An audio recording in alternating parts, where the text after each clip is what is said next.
அப்பாங்கிறவர் கம்பீரமானவர், அப்பாங்கிறவர் கொஞ்சம் கெத்தானவர், அப்பாங்கிறவர் சுயமரியாதைக்காரர், அப்பாங்கிறவர் தன்மானம் நிறைந்தவர். ஆனால் இது எல்லாத்தையும் ஒரு நாள் அவர் விட்டு இறங்குவார் என்றால் அது தன் பிள்ளைகளுக்காக அதையும் விட்டு இறங்க தயாராக இருப்பவர் தான் நம்முடைய அப்பா. அவருடைய உணர்வுகளை வெளிக்காட்டவே மாட்டார். அம்மாவுடைய ஆசைகள் நிறைய இருக்கும். நீங்க அம்மாட்ட போய் உட்கார்ந்து கேளுங்களேன், அப்பாவுடைய ஆசை என்ன தெரியுமா?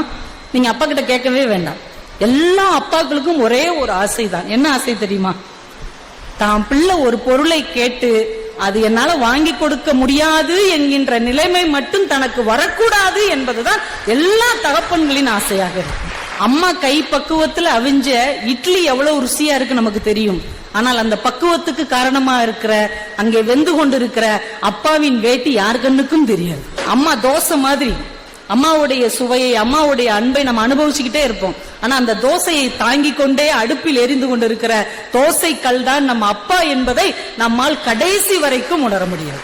அலாவுதீனும் அற்புத விளக்கும் அப்படின்னு ஒரு கதை நம்ம படிச்சிருக்கிறோம். அந்த அலாவுதீன் எங்க இருக்கிறான்னு தெரியாது. ஆனா அந்த அற்புத விளக்கு எல்லார் வீட்டிலும் அப்பா என்கின்ற பெயரில் தன்னை இருட்டில் ஆழ்த்தி கொண்டு, தன்னை உருக்கி கொண்டு நம் வாழ்க்கைக்கு வெளிச்சம் தந்து கொண்டிருக்கிறது. நம்ம அப்பா தான் அந்த அற்புத விளக்கு.